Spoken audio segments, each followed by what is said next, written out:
saya ya mempertanyakan kapasitas tokoh-tokoh yang ada di film tersebut, di di rekaman tersebut ya. Dan saya kok merasa sepertinya ada tendensi ya, keinginan untuk mensabotase pemilu, bukan mensabotase lah, ingin mendegradasi lah ya, pemilu ini ya, dengan narasi yang sangat tidak berdasar. Rakyat ya pasti sangat paham bahwa tokoh yang paling banyak disebut dalam film itu Presiden Joko Widodo ya sangat berkomitmen menegakkan demokrasi. Rakyat juga tahu bahwa pihak mana yang sebenarnya melakukan kecurangan dan pihak mana yang memang mendapatkan keuntungan dengan yang mendapatkan dukungan sebagian besar rakyat karena program dan rekam jejak yang jelas berpihak kepada rakyat. Kalau di film tersebut disampaikan oleh saudara Zainal Arifin Muchtar agar rakyat menjadikan film tersebut sebagai dasar penghukuman, justru kami khawatir rakyat yang akan menghukum mereka ya dengan cara rakyat sendiri. Jadi tindakan-tindakan mereka yang menyampaikan informasi yang sangat tidak argumentatif tetapi tendensius untuk menyudutkan pihak tertentu berseberangan dengan apa yang menjadi sikap sebagian besar rakyat. Yang saat ini saya lihat rakyat begitu antusias dengan apa yang disampaikan Pak Prabowo soal melanjutkan segala capaian pemerintahan yang ada sekarang ya. Intinya ya, kami menyarankan kepada rakyat untuk tetap tenang, tidak terhasut serta tidak terprovokasi oleh narasi kebohongan dalam film tersebut, serta tidak melakukan pelanggaran hukum. Kita harus pastikan pemilu 2024 berlangsung damai, luber, dan jurdil. Pastikan rakyat untuk bisa menggunakan hak politiknya dengan sebaik-baiknya, karena itu akan menentukan masa depan kita semua ke depan. Nah, ada 3 hal ya teman-teman dalam film tersebut yang perlu kami soroti secara khusus. Yang pertama, pernyataan saudara Ferry Amsari soal penunjukan 20 pejabat kepala daerah di 20 provinsi. Dikaitkan dengan jumlah DPT 140 juta suara yang ekuivalen lebih dari setengah ya dari jumlah pemilih di seluruh Indonesia. Narasi ini sangat tidak ilmiah ya dan sangat tidak masuk akal. Susah sekali kita mencernanya. Bagaimana misalnya dia sebut Pak Jokowi menunjuk 20 juta PJ kepala daerah. Jumlah penduduknya katanya lebih dari 50%. Lalu dikaitkan dengan istilahnya orkestrasi pemenangan salah satu paslon dengan jumlah pemilih 50% lebih dan sebarannya memenuhi ketentuan pasal 6 Undang-Undang Dasar ya, yaitu 20% suara di setidaknya 50% provinsi. Bagaimana bisa seorang PJ kepala daerah memastikan seluruh pemilih di daerah yang dipimpinnya untuk memilih sesuai dengan yang dikehendaki oleh orang yang menunjukkan sebagai kepala daerah? Logikanya di mana gitu loh? Dengan kewenangan PJ kepala daerah yang jauh lebih terbatas daripada sebagai kepala daerah aktif ya. Bagaimana bisa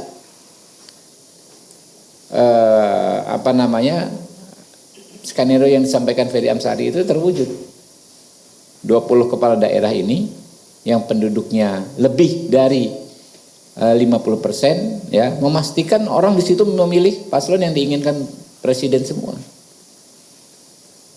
Nah, itu kan berarti benar-benar narasi yang sangat spekulatif ya, yang lemah secara argumen. Makanya jauh dari kata disebut ilmiah. Saya meragukan dia ini dokter atau bukan ya. Memang bukan dokter kali ya kalau Ferry Amsari ya, coba dicek gitu kan ya. Oh, belum, pantas juga. Jadi ilmunya belum sampai ke tingkatan yang filosofis, cara berpikirnya ya sangat patut dipertanyakan. Kemudian pernyataan Bivitri Susanti yang kedua ya. Gini ngomongnya, saya mau terlibat dalam film ini karena banyak orang yang akan makin paham bahwa memang telah terjadi kecurangan yang luar biasa sehingga pemilu ini tidak bisa dianggap baik-baik saja. Pernyataan ini benar-benar tidak berdasar. Tidak disebut peristiwa kecurangan yang mana, ya. Peristiwanya yang mana? Apa buktinya? Bagaimana status pelaporannya? Dan bagaimana status penanganan perkaranya? Kan kalau kita bicara soal kecurangan harus faktual. Misalnya, kalau zaman dulu kan 2019 ada persoalan daftar pemilih ganda, sekian juta pemilih fiktif. Atau misalnya ada pengerahan, ya, pemilih dari luar untuk memilih, jumlah angkanya jelas. Bagaimana dia bisa mengatakan bahwa ada kecurangan yang luar biasa? Apa luar biasanya gitu loh?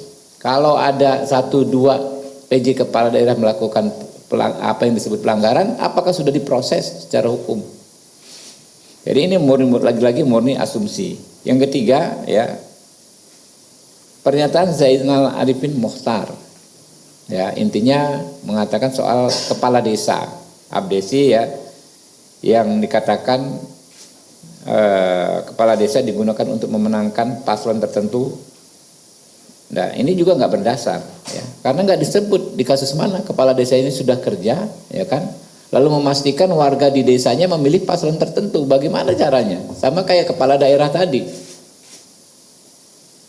Kalau kita bicara hukum kan kita bicara sesuatu yang faktual. Kasusnya mana yang dilaporkan? Misalnya kepala desa A memaksa seluruh warga di desanya memilih paslon tertentu.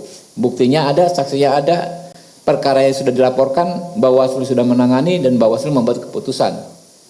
Ya, ini nggak ada semua.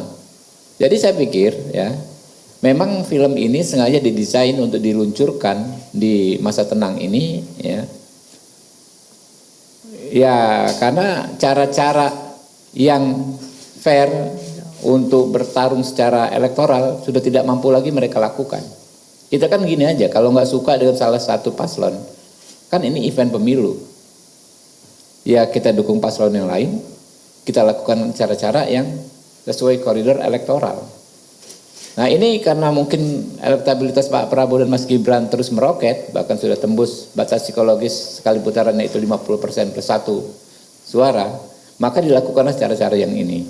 Ya kami yakin ini pasti nggak laku, ya, di hati rakyat yang seperti ini. Rakyat sudah tahu, ya, apa yang harus mereka lakukan tanggal 14 Februari mendatang. Disebutkan juga mengenai ahli-ahli hukum, ya. Nah, saya ingin menambahkan satu hal saja. Kita membaca di media sosial dan mungkin juga media mainstream berita mengenai peluncuran film Dirty Vote. Ya. Film ini menarik. Saya baru saja selesai menyaksikan film Dirty Vote ini. Dibuat, ya, dan ada 3, ya, ahli hukum tata negara yang sangat reputable, punya reputasi yang baik, menjelaskan mengenai kecurangan-kecurangan yang sudah terjadi menjelang pemilu legislatif, menjelang pilpres yang akan kita adakan pada tanggal 14 Februari, Rabu yang mendatang. Jadi ini film yang bagus, ya. Kalau kita membaca dan ingin mengetahui magnitude pelanggaran, ya, pemilu yang sudah terjadi dan potensial akan terjadi, ya, pada tanggal 14 nanti. Nah, ini inline, sejalan dengan pemberitaan di media. Kalau kita bicara mengenai apa yang terjadi dengan kepala desa yang melakukan pengarahan dan intimidasi, film ini menjelaskan itu.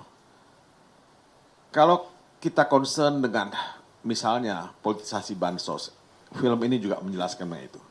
Kalau kita concern misalnya dengan bagaimana nanti penyebaran 20% suara misalnya, ini ada kaitannya juga dengan kebijakan misalnya membuat Papua menjadi 6 provinsi. Banyak hal-hal yang positif yang kita bisa lihat dalam film ini, walaupun Anda tentu boleh tidak setuju dengan film ini. Tapi menurut saya film ini adalah pendidikan politik yang bagus. Pendidikan politik yang penting buat masyarakat, buat kita semua, untuk punya kemelekan, ya, atau literacy politik, political literacy, ya, dalam memahami dinamika politik di Indonesia. Nah, yang saya tidak mau adalah jangan baperan gitu. Banyak orang baperan kalau dikritik, ya. Nah, baperan ini berbahaya Ya, kalau Anda merasa tidak setuju dengan apa yang dibuat dalam film itu, bantah saja film itu dengan membuat film yang lain. Ya, kritik mesti dibalas dengan satu kritikan yang lain. Jadi jangan baperan dan jangan cepat-cepat membuat laporan ke pihak kepolisian.